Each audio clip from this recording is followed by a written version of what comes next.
pemirsa MJA TV yang dimuliakan Allah, alhamdulillah kembali lagi bersama kita dalam acara Sudut Pandang. Kita akan lanjutkan pembahasan kita, dialog kita dengan Ustadz Muhammad bin Husain Al-Habsyi berkaitan dengan tema yang kita angkat pada kesempatan kali ini, yaitu birrul walidain. Ustadz melanjut tadi pemaparan tentang birrul walidain. Ustadz, di zaman ini Ustadz mungkin hampir dikatakan sulit Ustaz kalau kita lihat anak-anak muda khususan ini Ustaz tentang birrul walidainnya kepada orang tua. Mungkin zaman dulu masih bisa kita temui bagaimana anak mau melayani orang tua sekedar mungkin menatakan sendalnya, tapi mungkin di zaman ini sulit mungkin kita temui Ustaz. Bagaimana sih Ustaz kiat-kiatnya atau cara-caranya supaya anak kita bisa mungkin menjadi anak yang birrul walidain kepada orang tua? Bismillahirrahmanirrahim. Tentunya ketika kita lihat di akhir-akhir sekarang ini banyak krisis moral khususnya pada birrul walidain. Salah seorang ulama seorang yang soleh, seorang yang luar biasa yang pernah tinggal ada di Malaysia di Batu Pahat, Habib Ali bin Ja'far Al-Idrus, dia pernah berpesan, sampaikan kepada umat manusia bahwasanya musibah ini terjadi banyak macam-macam. Bukan karena judi, bukan karena minuman keras. Satu kampung itu yang judi berapa sih? Yang minuman keras paling berapa? Insya Allah nggak banyak lah tiap kampung. Tapi bisa kita lihat di setiap rumahnya anak muslim, di situ ada nih durhaka pada orang tuanya, dari membanggakan pada orang tuanya. Jadi kalau kita pengen tahu kita harus tahu dulu faktor apa yang menjadikan ini terjadi. Ada apa kok sampai gerakan-gerakan tiba-tiba munculnya anak-anak durhaka itu sering sekali. Tentunya satu, kurangnya pendidikan. Orang tua ketika cuma berpikir anak saya yang penting itu adalah makan, yang penting sehat, itu bukan mendidik anak, itu memelihara anak itu. Sama kayak memelihara sapi gitu. Yang penting gemuk selesai. Kalau anak itu enggak, anak itu dididik. Katakan tidak ada hadiah yang paling banyak, yang paling besar dari orang tua pada anak kecuali al-adabul hasan, kecuali adab atau perilaku yang baik. Nah, orang tua itu kalau mau mendidik anak, orang harus dilihat dulu dirinya ini kalau nggak soleh gimana mau didik anak biar jadi soleh. Mau didik anak, ayo ke masjid, bapaknya nggak pernah ke masjid. Ayo baca Quran, bapaknya lihat Quran aja nggak pernah. Memang Anda mau didik anak Anda baca Quran, setidaknya dia nggak bisa baca, buka aja Qurannya, biar dia lihat anak-anak ini. Kurangnya pendidikan. Makanya, kayaknya kalau setiap ada bapak itu, setiap sodako anaknya suruh lihat. Nah, benar anaknya nanti niru sodako juga. Gitu. Kurangnya pendidikan, itu yang pertama. Nah, ketika kurangnya pendidikan ini efeknya banyak nanti akhirnya. Di antaranya ketika anak itu kurang mendapatkan pendidikan, yang dia jadikan, dianggap guru adalah apa yang dia lihat, tanpa ada filter. Ditambah lagi sudah kurangnya pendidikan, anak-anak kemudian lihat apa yang sekitarnya dianggap itu suatu hal yang baik. Ditambah lagi betapa bebasnya kita membiarkan anak-anak kita nonton sinetron, film dan lain sebagainya. Ini pengaruhnya besar. Anda bisa lihat setiap film apapun juga yang ada kisah percintaan, lihat pasti ada anak. Ini masih kecil, ada SMP kan ada. SMP seneng sama anak SMP, SMA seneng sama anak SMP. Ini seneng laki, seneng sama perempuan, dilarang sama orang tua. Diposisikan anaknya ini orang yang dizalimi, orang tuanya orang yang zalim. Dari situ nanti anak punya gambaran. Berarti kalau aku punya keinginan orang tua tentang orang tua saya zalim, saya dizalimi. Dalam satu perjalanan dakwah kita didatengin sama satu orang yang dia cerita masalahnya yang luar biasa. Anaknya itu disuruh belajar, ketika ujian nggak mau, marah-marah, kemudian malah ngancam orang tua, kalau bapak masih terus seperti ini, saya tuntut di Komnas HAM. Kaget bapaknya. Ini kalau ini ucapan dari orang lain biasa, ini anak yang dididik ngomong, bapak saya tuntut di Komnas HAM nanti.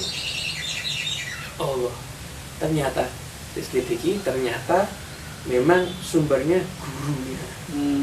Ada guru pelajaran khusus yang ada di, kalau kamu punya keinginan ditentang sama orang tua, lapor ke Komnas HAM, berarti orang tua kamu tuh ngajar. Langsung diambil ke semua berkasnya, keluarkan dari sekolah itu. Gurunya pun juga dikeluarkan. Jadi kita lihat betapa banyaknya pola pikir yang merusak anak kita dibanding pola pikir yang mendidik anak kita. Ya, kalau banyak pola pikir yang merusak anak kita, setelah itu kita cuma diem, cuma sudah biarkan aja lah, kan paling nanti lama-lama tahu sendiri, ya nggak bisa. Tetap yang pendidikan ini harus kita sampaikan, kita ulang-ulangi, dan yang terpenting lagi kita contohkan sama anak kita. Beliau bilang mentalik, ketika anak kita lihat kita ini bukan orang yang soleh, nggak mungkin dia akan niru jadi orang yang soleh. Ketika anak kita lihat bapaknya bangun subuh, belum sholat subuh ngerokok duluan, anaknya berpikir, yang paling penting rokok dengan sholat subuhnya. Ini yang penting, pertama didik anak kita untuk berbakti kepada Allah. Karena itu sudah berbakti kepada Allah SWT, pasti akan berbakti kepada kedua orang tuanya. Ketika sudah kita bebaskan yang melanggar aturan Allah, Anda bisa bayangkan aturannya Allah dilanggar, dan lagi aturan orang tua yang juga akan dilanggar. Kemudian juga kita perlu memperhatikan gimana baktinya kita kepada kedua orang tua kita. Dikatakan dalam hadis, birru aba'akum ya birrukum abna'ukum.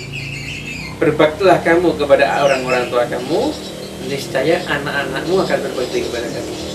Katakan ini dalam hadis ini ada 5 kabar gembira hal ini buat orang yang berbakti kepada kedua orang tua. Yang pertama, panjang umurnya, karena kan bakal punya anak ya, panjang umurnya. Yang kedua, punya anak. Yang ketiga, berarti merasakan, berarti dia bertemu dengan merasakan hidupnya anaknya. Yang keempat, hidup sama anaknya tapi nggak merasakan baktinya anaknya. Dan yang ketiga, dia insya Allah akan bisa melihat bahwasanya anak-anaknya akan menjadi orang-orang yang besar. Itu karena apa? Karena berbakti kepada kedua orang tua. Itu kita berbakti kepada kedua orang tua kita. Satu, panjang umur karena bakal punya anak. Yang kedua, punya anak. Yang ketiga, anaknya berbakti sama kita. Yang keempat, kita merasakan anaknya itu hidup. Yang keempat, anaknya berbakti kepada kita. Yang kelima, kita akan lihat kebesaran anak kita. Itu satu hal yang luar biasa. Nah, karena sampai saya simpel aja. Kalau datang orang, gimana nih anak saya kok susah diatur? Gampang, kamu dulu sama orang tua kamu gimana? Oh ya, saya rotok ngeyel. Ya sudah, ya itu ganti aja, itu hasilnya. Itu rotok ngeyelmu tuh nanti sekarang ini. Saya ceritakan ada satu anak, ini anak adalah gambar anaknya. Itu waktu dia pernah nyeret bapaknya dari meja makan sampai ke ruang tamu. Anaknya masih kecil ya. Anak itu besar, jadi orang yang tidak senang sama bapaknya. Lihat bapaknya tua, bapaknya diseret juga. Ada satu jari diseret juga bapaknya. Bapaknya ingat persis bahwasanya dulu dia pernah nyeret orang tuanya. Itu kan sampai ruang tamu, bapaknya tidak, saya dulu cuma nyeret bapak saya cuma sampai orang tua, cuma ruang tamu.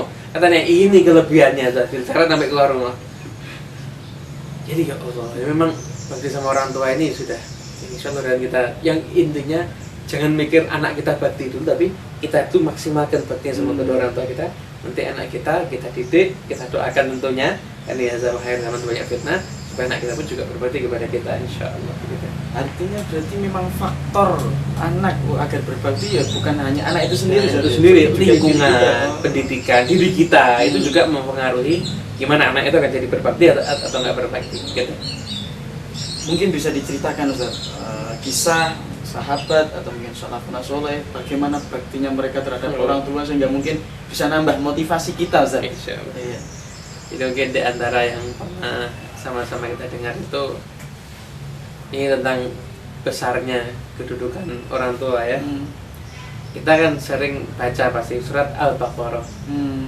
Surat Al-Baqarah itu surat yang artinya sapi betina.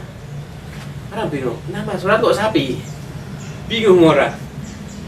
Akhirnya waktu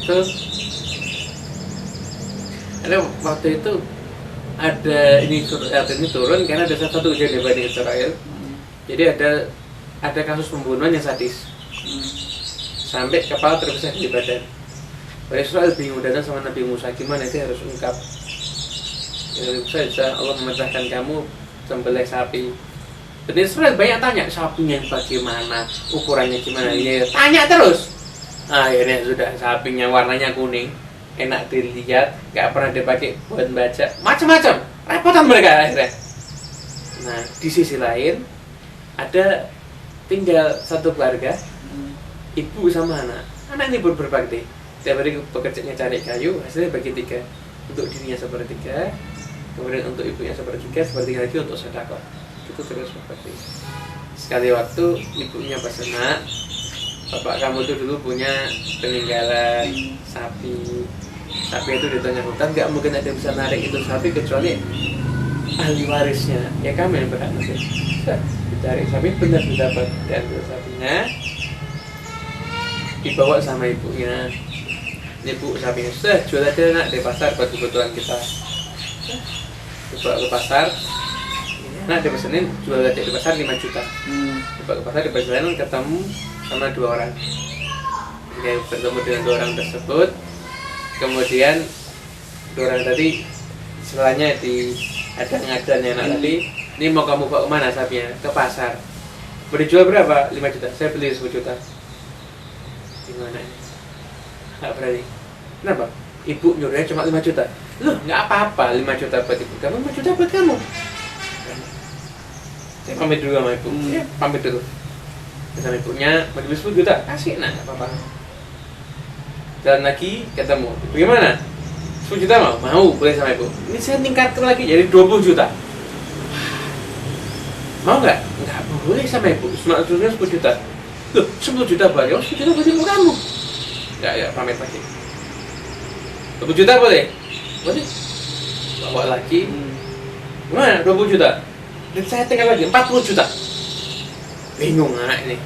Kemudian balik lagi sama ibunya, beli ngerti. Nah itu malaikat, tanya aja nih sapi boleh dijual apa enggak? Itu aja ini.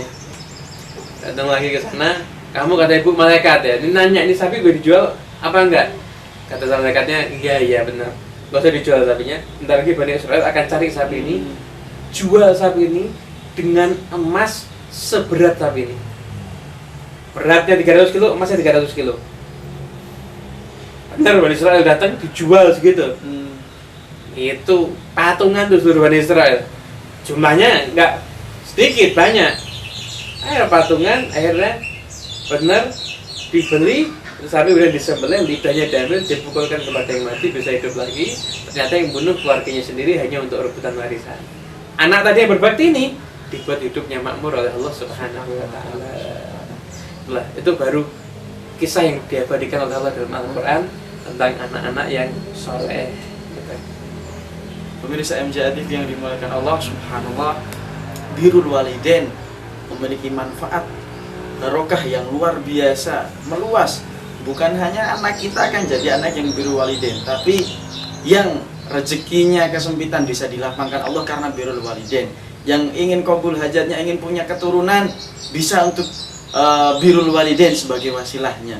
Artinya birrul walidain sesuatu yang harus wajib dijalankan dan ternyata memberikan manfaat bukan hanya untuk diri kita tapi juga keturunan kita nantinya. Pemirsa MJA TV yang dimuliakan Allah, mudah-mudahan apa yang disampaikan oleh guru kita Ustadz Muhammad bin Husain Al-Habsyi tentang birrul walidain tadi menambah wawasan kita dan kita diberikan taufik oleh Allah Subhanahu wa Ta'ala untuk bisa birrul walidain dan dijadikan anak-anak kita juga anak-anak yang birrul walidain. Kita akan kembali setelah yang satu ini di segmen yang ketiga, khusus kita akan bacakan pertanyaan yang sudah dikirimkan oleh pemirsa MJA TV. Kembali kita ingatkan bagi pemirsa MJA TV yang ingin berpartisipasi, silahkan kami tunggu pertanyaan Anda dan bisa dikirimkan pertanyaan Anda melalui nomor di bawah ini. Kita akan kembali, tetap jangan kemana-mana di acara kita Sudut Pandang.